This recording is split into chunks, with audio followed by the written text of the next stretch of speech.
안녕하십니까. 김낙곤의 시사 본색입니다. 이번 한 주 동안 쏟아진 뉴스들 속에서 우리 삶과 직결된 가장 중요한 시사를 선정해 이슈의 본질, 본색을 찾아보겠습니다.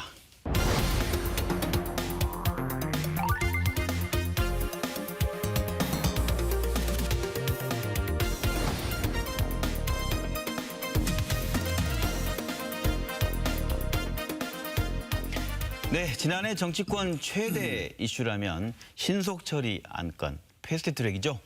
우리 지역 최대 이슈는 광주형 일자리를 꼽을 수 있는데요. 오늘 인더시사에서는 이 두 사안과 깊은 인연이 있는 분을 모셨습니다. 바로 더불어민주당 홍영표 전 원내대표입니다. 홍영표 의원은 패스트트랙 지정에 주도적 역할을 하셨고 광주형 일자리의 추진에 있어서도 큰 역할을 하셨습니다. 오늘은 홍영표 의원과 함께 올해에도 중요하게 논의될 광주형 일자리와 패스트트랙 법안, 더불어서 2020 총선에 대한 더불어민주당의 전략까지 들어보는 시간을 갖겠습니다. 말씀드린 대로 더불어민주당 홍영표 전 원내대표 나오셨습니다. 안녕하십니까? 네, 반갑습니다.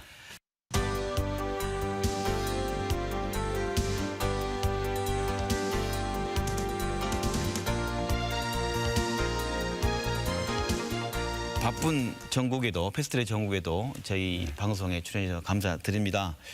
홍 의원님께서는 저희 프로그램과도 참 인연이 깊으신 것 같습니다. 네. 지난해 11월 이 시사본색 첫 회에 출연하시면서 광주형 일자리 얘기를 해주셨었는데 벌써 저희 프로그램이 51회째를 맞이하는데 네. 올해 또 처음으로 뵙게 됐습니다. 광주 시민들께 또는 전남도민들께 인사 말씀 먼저 여쭙겠습니다. 네, 존경하는 광주 시민 그리고 전남 도민 여러분 반갑습니다.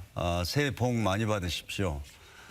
사실 광주 전남은 이렇게 올해는 더 좋은 일들이 많을 것 같습니다.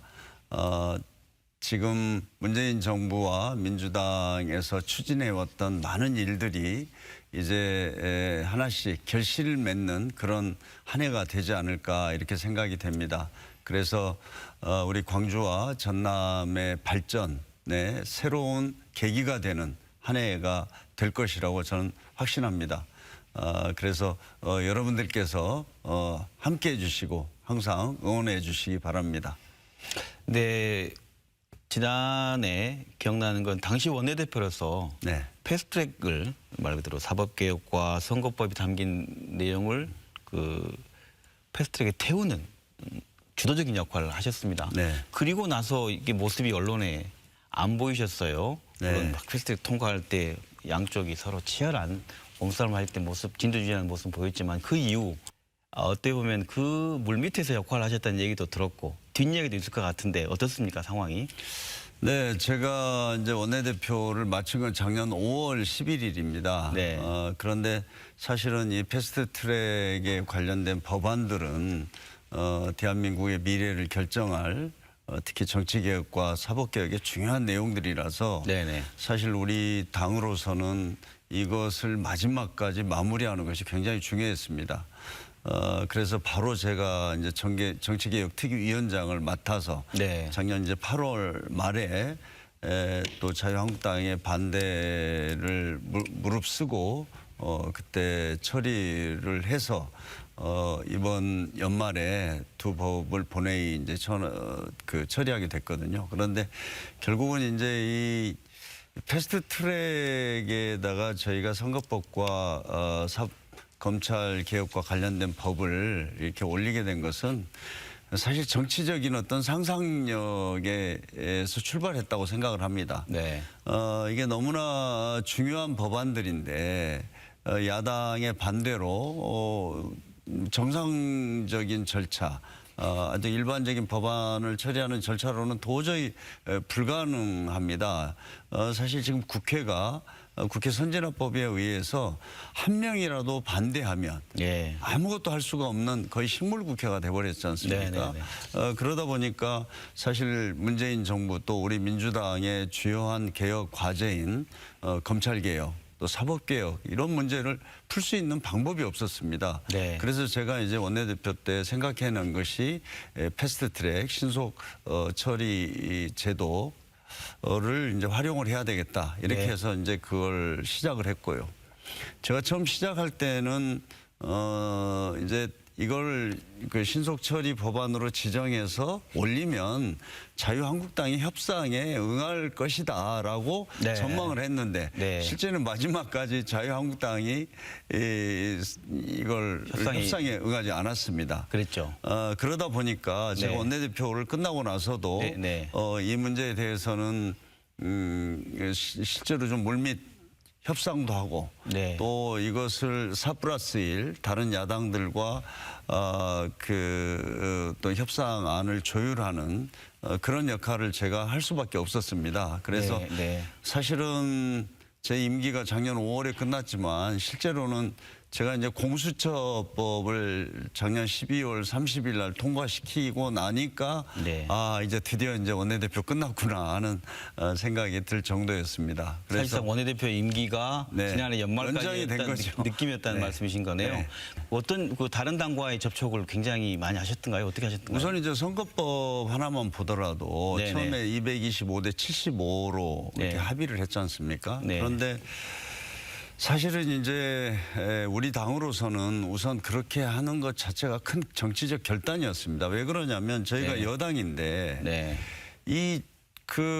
지금 여당으로서는 어떻게든지 단순 과반수를 확보해서 국정의 안정을 기하는 것이 우리 선거 총선의 목표 아닙니까? 네네. 그래서 사실 그냥 거의 구조적으로 우리가 내려놓는 거거든요.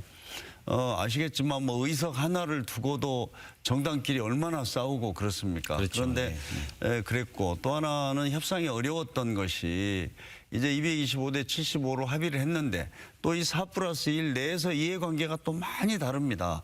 예를 들면 저희가 253대 47로 합의할 수밖에 없었던 것은 네. 여기에 또 참여한 특히 호남 지역의 그 어떤 의원들 또 농촌 지역에서는 그렇게 되면 이게 농어촌 지역의 의석이 많이 없어지고 그 대표성이 이렇게 약화되니까 안 된다. 호남 의석은 한 석도 줄일 수가 없다. 네. 이런 원칙을 또 세우니까 네. 이제 저희들이 이제 그런 것들을 조율해 가면서 하는 것이 굉장히 어려웠고요. 그 다음 이제 공수처법을 비롯한 형사소송법, 검찰청법, 소위 검찰개혁 법안들은 저는 대한민국 검찰이 이렇게 센지 몰랐습니다. 네. 솔직히 뭐 저희가 과거에도 정치검찰이다 뭐 이런 것들을 경험을 해봤지만 이 공수처법과 검경수사권 조정에 관련된 법안을 저지하기 위해서 마지막 순간까지 저는 검찰이 네. 이거 무슨 또 하나의 우리가 지금 원내 교섭단체가 3개인데 네. 제4의 교섭단체 같아요. 다른 정당 같이 느껴졌다는 마지막 순간까지 검찰이 총동원돼서 의원들 한 명 한 명을 이렇게 직접 만나서 이거 안 된다고 하고 뭐 그런 걸 보면서 왜 이게 그 공수처법이 사실 우리 김대중 대통령 때 김대중 정부에서 이걸 좀 만들자. 특히 대통령 친인척과 그 어떤 그 권력 있는 기관들에 대한 어떤 감시와 견제 장치로서 공처를 하자 시작하게 게 23년인데 왜 23년 동안 안 됐는지를 제가 실감을 하겠더라고요. 네. 우리 보수 언론과 자유한국당에서 정말 이 공수처법의 내용도 제대로 모르면서 이것이 무슨 좌파 정부 또 문재인 정부 독재 정권을 연장하기 위한 뭐 도구다라고 하는 등 이건 정말 말도 안 되는 논리를 가지고 총공세를 하니까 거기에서 또 많은 의원들께서 뭐 또 일부는 좀 법률적인 차원에서 문제 제기도 있을 수 있었겠지만 저는 뭐 그런 것 때문에 굉장히 막 동요가 있었거든요. 그래서 정말 그게 통과되는 그 순간 그 국회의장이 방망이 두들길 때까지 정말 좀 초조한 심정이었습니다. 그래서 이 두 사법개혁과 선거법과 관련된 그 이 법안의 완결의 의미, 역사적인 의미, 아까 김대중 대통령도 말씀하셨지만 이 의미를 한번 얘기해 주신다면 어떻습니까? 네, 그래서 이 선거법은 사실 우리 정치 개혁의 여러 과제들을 볼 때 그렇게 뭐 완벽한 법이다 이렇게 할 수 없습니다. 저는 앞으로 어떤 개헌, 또 연관지어서 더 다음 단계에서 네. 더 이제 개혁이 필요한 법이지만 네. 그러나 한국 정치사에서 이런 정도의 변화를 가져왔다는 것은 저는 거의 사상 최초라고 생각을 합니다. 그래서 거기에 좀 의미가 있고요. 사실 이제 검찰개혁 관련된 사법개혁 법안들은 네. 뭐 우리 국민들이 아마 다 보셨을 겁니다. 지금 이런 검찰의 절대 권력. 네. 아니 이번 마지막에도 확인이 됐지만 예를 들어서 어느 한 부처가 정부 여당의 법안으로 국회에 제출해서 본회의 통과되기 직전인데 그걸 예를 들어서 그 산하의 기관 어떤 청이라고 합니다. 그런 청에서 나서 가지고 마지막까지 국회를 상대로 해서 로비하고 그걸 반대하는 걸 상상할 수 있습니까? 대한민국 검찰만 합니다. 네.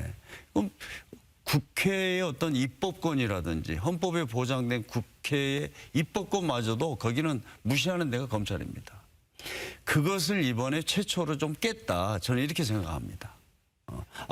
검찰이 반대하는 법안도 이렇게 국회에서 통과될 수 있구나. 이것은 대한민국 검찰이 생긴 지가 70년 됐거든요. 아마 처음일 겁니다. 패스트트랙을 이렇게 마감하면서 공수처법과 선거법 개정안을 이끌어냈지만 이제 검찰 얘기했으니까 검찰이 수사하면서 네. 자한당뿐만 아니라 민주당은 뭐 당직자까지 포함해서 40여 명 그리고 의원들은 한 4분 정도 이렇게 했는데 이번 수사 결과를 어떻게 보십니까?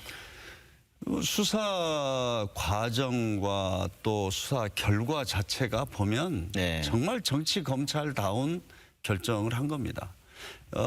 지금 그 패스트 트랙으로 네. 이번에 기소되거나 지금 여러 가지 그 법적 처벌을 받은 의원들을 보면 네. 우선은 이 굉장히 하여튼 정치적인 어떤 판단에 의한 기준을 적용한 겁니다. 법률적 판단이 아니라. 네. 예를 들어서 우리 당에서 뭐 표창원 의원이라든지 또 이종걸 의원이라든지 박범계 의원이라든지 이런 분들은 전부 다 이 검찰 개혁에 앞장서서 싸웠던 분들이거든요. 네. 이걸 콕 찍어서 그렇게 한 거고요. 네. 그다음 자유한국당 같은 경우에 보면 법 적용을 하는 데 있어서 굉장히 관대하게 했습니다. 네. 하여튼 그랬고 또 하나는 이제 이 과정의 문제인데요. 경찰이 그 이제 수사를 몇 달 동안 했어요. 근데 수사를 어떻게 했냐? 이 국회 안에는 전부 다 CCTV가 있고요. 근데 그것을 넘어서서 대한민국의 언론사들이 그때 전 국민한테 생중계를 했습니다. 그래서 생생한 동영상을 경찰이 요청해서 전부 다 확보를 했어요. 네네. 그래서 이제 그것을 경찰들이 다 정리를 해서 네. 9월 말 정도에 거의 수사를 이제 끝낼 단계에서 갑자기 네. 검찰이 우리한테 사건을 이첩해라. 넘겨라. 네네. 해서 경찰이 왜 그러냐? 우리 지금 며칠만 더 주면 네. 이 종결할 수 있다. 기소 불기소를 또 이렇게 처리할 수 있다. 이랬더니 뭐 선거가 얼마 남지 않아서 선거를 앞두고 이걸 결정하면 부담스러우니까 우리가 네. 빨리 하려고 한다. 네. 근데 그것을 결국은 시간을 끌어가지고 올해 초에 이렇게 그 공수처법이 통과되고 나니까 이걸 처리했거든요. 네. 그래서 이건 검찰이 전 뭐 그렇게 봤습니다. 제가 언론에도 많이 말씀을 드렸습니다마는 검찰에서는 공수처법이나 검찰개혁 법안 이걸 좀 자유한국당에서 저지해주고 자유한국당에서 팩트 수사를 적당히 좀 해주고 이런 어떤 뒷거래가 있었다. 저는 그렇게 봅니다. 네, 알겠습니다. 이쯤에서 패스트트랙 얘기를 마감하고요. 총선 얘기하죠. 네. 이번 총선 2020 총선의 키워드는 뭐라고 한마디로 얘기할 수 있으신가요? 사실 우리 뭐 적폐청산 네. 또 대한민국의 미래를 위한 개혁을 문재인 정부가 계속할 수 있게 할 거냐? 네. 아니면 정말 저는 뭐 야당이 정권을 반대하는 것은 당연한 거라고 생각합니다. 비판하고 반대하는 것. 네. 정권을 비판하고 반대하는 것을 넘어서서 국가가 망해도 좋다 할 정도의 그런 반대까지 하는 야당을 우리가 계속 이렇게 방치할 거냐 하는 그런 선택을 국민들이 하시게 될 거라고 저는 봅니다. 제가 이제 원내대표를 하다 보니까 저희 당이 사실 국회의원 300명 중에서 129명의 소수 여당입니다. 네. 정말 힘듭니다. 제가 정말 원내대표를 보니까 실감이 나더라고요. 아니 300명 중에서 129명인데 이 도대체 법안 하나 정말 정부에서 꼭 필요하다고 하는 법안을 통과시킬 수 있습니까? 또 법안도 이렇게 그때그때 필요한 법안을 신속하게 처리해 줘야 뭐가 되는데 네네. 그런 것도 제대로 안 되는 상황입니다. 네. 그래서 저는 앞으로 국정을 좀 안정시키고 지금 뭐 국내적으로 너무나 어려운 위기 상황이라고 생각합니다. 그런 데서 좀 국정 안정을 좀 도모하는 그런 네. 결과가 될지 네. 아니면 뭐 야당이 더 큰 힘을 갖게 돼서 또 지금 이런 대치 국면들이 앞으로도 계속 가야 할 건지. 이번 선거제도는 그 선거 계획의 핵심이 그 연동형 비례대표 네, 아니겠습니까? 네, 네. 이 정말 바꾸기 어려웠던 노무현 대통령 내내 원했던 제도를 이뤄낸 건데, 그래서 초미의 관심사입니다. 어떻게 보시고 달라진 선거법으로 인해 이번 총선에 어떤 변화가 있을 걸로 보시는지. 저는 이제 사실 우리가 집권 여당이고 국정을 안정적으로 운영하기 위해서는 이렇게 과반수를 꼭 확보해야 되는데 네. 어떻게 보면 과반수가 거의 될 수 없을 정도의 선거법 개정을 한 겁니다. 네. 여당이. 네. 그것은 아시겠지만 47석의 비례대표제 중에서 30석은 우리 민주당하고 관계가 없습니다. 이건 사실 소수 정당들의 몫이 됐죠. 네. 그러면 지금 17개가 남는데 우리가 잘하면 8석 아니면 7석 정도를 비례해서 가져올 수밖에 없습니다. 네. 그렇게 보면 지난번 선거에 비교해 볼 때 지금 253석이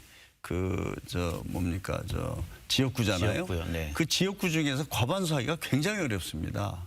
근데 아무튼 저희는 네. 저희가 이렇게 선거법 개정하는 것은 좀 더 우리가 이런 갈등과 대결의 정치를 좀 대화와 타협의 정치로 바꿔보자. 이렇게 해서 선거법 개정을 하는 결단을 내린 거 아닙니까? 그래서 국민들께서는 적어도 이 지역구 선거에서는 네. 좀 민주당이 반드시 좀 다수 성공을 해야 된다. 뭐 이걸 가지고 저희들은 국민들께 뭐 호소할 수밖에 없다고 생각합니다. 우리 호남 얘기하죠. 지난 네네. 20대 총선에서 뭐 아까 20대 총선 때는 지금 호남에서 참패했습니다. 네, 그렇습니다. 그때 원인을 뭐라 보시고 지금 그때 당시 참패 원인을 뭐라 보십니까? 아무튼 그때는 사실 우리 광주 시민들 또 전남 도민 뭐 호남인들이 네네. 우리 민주당에 대한 특히 문재인 대통령에 대해서도 그때 기대했던 것만큼 하지 못한다 이런 어떤 실망감들이 많이 있었던 것 같습니다. 네네. 그래서 저희들도 사실 많이 성찰하고 반성하고 하면서 사실 문재인 정부가 출범하고 나서 네. 제가 말씀드리지 않아도 다 아시겠지만 인사 문제라든지 인사 문제에서 사실 어떤 호남에 대한 차별이나 이 소외 이런 것은 네. 저는 없었다고 봅니다. 정말 균형 있는 인사를 실현함으로 해서 네. 그런 것들을 없앴고 그 다음에 광주형 일자리라든지 또 우리 광주 전남의 주요한 사업들 과거에 상상할 수 없던 사업들에 대해서 정말 과감하게 정치적 결단을 내려서 이렇게 지원했고 그런 것들이 좀 평가를 받지 않을까. 그리고 제가 원내대표 할 때도 사실 이제 저는 원내대표로서 전국의 이제 광역시도에 대한 예산에 전부 다 제가 같이 협의도 하고 이렇게 논의를 합니다만은 그 과정에서 사실 광주 전남에 대해서는 아마 거의 안 들어드린 게 없을 겁니다. 네. 저한테 한번 뭐를 우리가 네. 하고자 했는데 안 했다 이런 건 없을 거고요. 네네. 저희로서는 또 광주 전남의 미래를 이끌어갈 네. 그런 리더들을 사실 잘 공천해서 네. 그분들이 사실 이 광주와 전남 발전을 위해서 중앙 무대에서 뛰는 게 대단히 중요하다고 봅니다. 네. 그리고 또 그 속에서 저는 우리 대한민국의 또 차세대 지도자들도 나왔으면 좋겠고요. 네. 이제 그래서 첫 번째는 좀 그런 것들을 우리가 이렇게 잘 해내는 것이 우선 중요하다 이런 생각이 들고요. 네. 그 다음은 무엇보다도 지금 정부가 지금 특히 이제 광주 같은 경우에는 뭐 광주형 일자리라든지 광주 뭐 에너지밸리라든지 뭐 여러 또 전남의 이런 그 인프라 사업들에 대해서 네. 차질 없이 이 추진하는 것 이것을 확실하게 약속하는 게 중요하다고 생각합니다. 네. 네, 방금 말씀하신 그 광주형 일자리로 가죠. 우리 홍 네, 원내대표께서는 네. 지난번에 원내대표 하실 때 말 그대로 광주형 일자리를 호소하기 위해서 저희 프로그램에 출연해 주셨어요. 그때 현재 광주형 일자리 진행 상황을 어떻게 보시는지. 제가 그때도 굉장히 뭐 바빴을 때인데 네. 정말 그 광주형 일자리가 무산되는 거 아닌가 하는 정말 위기의식을 갖고 네. 절박한 심정으로 아마 그때 와서 제가 네. 호소를 했던 것 같습니다. 광주의 미래를 위해서 나가서는 한국 자동차 산업의 미래를 위해서 아주 중요한 광주형 일자리와 관련된 합의가 좀 마무리 되어야 하고 그것과 그 예산이 연계돼 있거든요. 그래서 좀 광주 시민들께 지금 상황을 말씀드리고 광주형 일자리를 반드시 이렇게 추진해야 된다 이런 호소를 드리러 제가 왔습니다.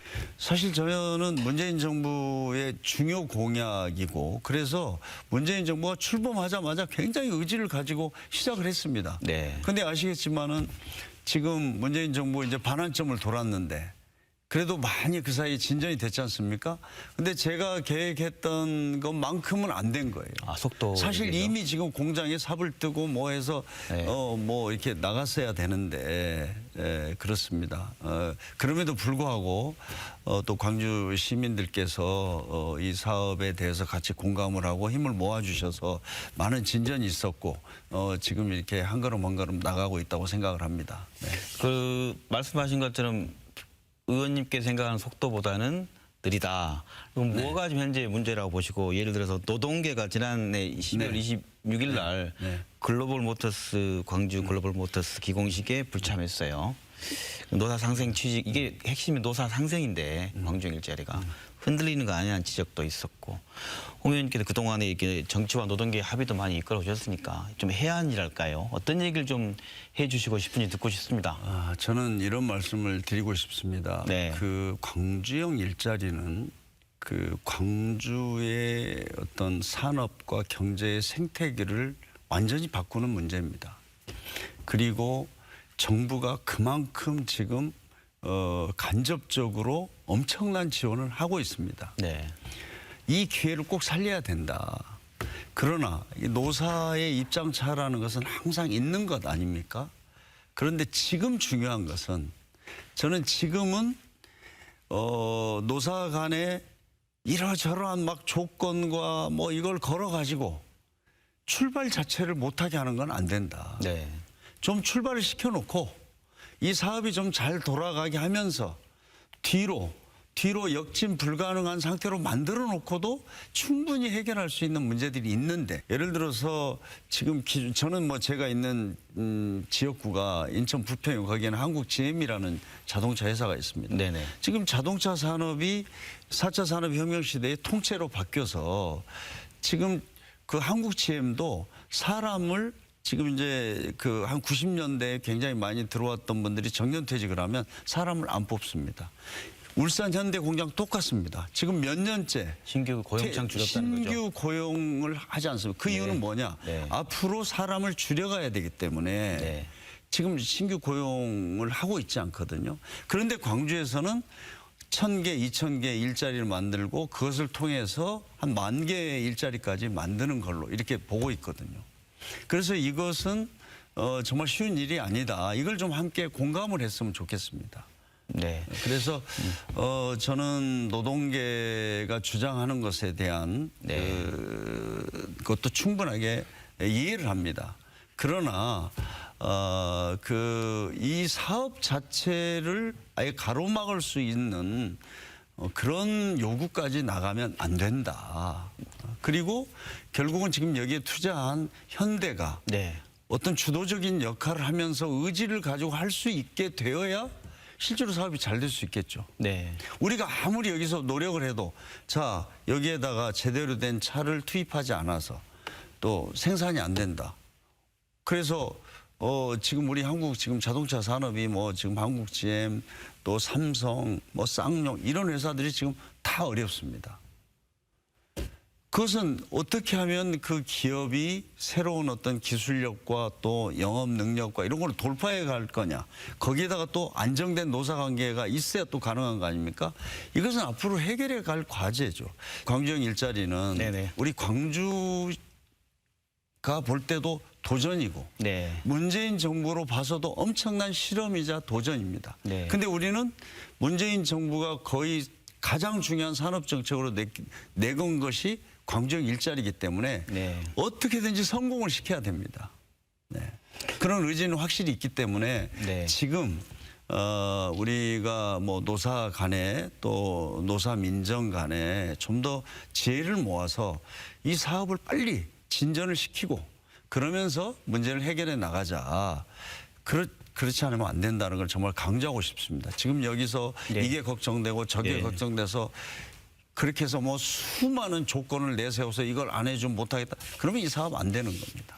그런 차원에서 본다고 한다면 이제 지방 정부가 할 수 있는 일에 한계가 있고 네. 또 광주형 일자리 중심이 또 중앙 정부의 지원일 텐데 앞으로 총선 이후라든가 정부와 여당이 뭐랄까요 수도권에 비견하지 못하면서 아주 엄청난 형태의 중앙 정부가 지원할 수 있는 무언가를 보여줘야 기업이 매력을 갖고 오고 그렇게 될 텐데 앞으로 어떤 계획들이 그러니까 지금 지원 방안이 이게 이제 예, 이것을 네. 저희가 예를 들어서 뭐 지자체 장이 바뀐다든가 이렇게 네. 해서 뭐 사업이 뭐 이렇게 이렇게 불확실해지면 안 되거든요. 네네. 그래서 지금 현재 그 상생형 지역 일자리 사업에 대한 지원 방안을 담은 네. 지역 균형 발전 특별법 일부 개정안을 제출했습니다. 이거는 네. 뭐냐면 네. 지자체가 네. 이런 데 투자할 수도 있고 그다음에 또 뭐 주거, 교통, 인프라를 정부 예산으로 해주는 네. 이제 이런 것을 제도화해서 사실은 중앙 정부의 어떤 재원이 투입이 돼야 되는데 이것을 지금 제도적으로 법률로 하려고 합니다. 그래서 제발 지금 광주는 네. 다른 어떤 대책을 더 찾지 마시고 네. 지금 빨리 이거를 추진해서 이 공장이 가동돼야 됩니다. 그리고 사람들이 가서 일을 해야 되고요. 그게 가장 중요하다. 저는 그게 정말 좀 마음이 급합니다. 네. 오랜 시간 말씀 고맙고요. 광주형 일자리 성공을 위해서 시민들에게 당부하고 싶은 말씀도 좋고 아니면 오늘 프로그램에 네. 여러 가지 마무리 발언 다음에 또 언제 또 뵈실지 모르겠으니까 한 말씀 해주시죠. 네. 네. 문재인 대통령과 민주당이 지난 2년 6개월 뭐 이렇게 일을 해왔습니다. 이제 사실 그간에 어떤 적폐청산이라든지 또 한국 경제가 새롭게 도약하기 위한 어떤 공정경제 또 혁신성장 뭐 이런 것을 위한 많은 일도 했고 한반도 평화를 위해서도 사실 위기를 지금 대화로 바꾸어서 성과도 많이 냈다고 봅니다. 그럼에도 불구하고 2년 6개월을 한 사회, 한 국가를 완전히 바꾸기에는 너무 짧은 기간이라고 생각이 됩니다. 그래서 저희들이 꼭 뭐 문재인 대통령 정부가 성공해야 되고 민주당이 뭐 승리해야 되고 이걸 떠나서 어떤 대한민국이 지금 중대한 기로에 있다고 봅니다. 그래서 좀 광주 시민들과 전남 도민들께서는 사실 우리나라의 어떤 민주주의를 지켜주시고 어떻게 보면 이번에 공수처법도 우리 광주 전남의 민주주의를 위한 그 염원 투쟁 이런 것의 결과로 그 공수처법도 통과가 됐다고 생각합니다. 그래서 앞으로 저희 민주당과 문재인 정부가 일을 할 수 있도록 앞으로도 많이 응원해 주실 것을 부탁드리고 싶습니다.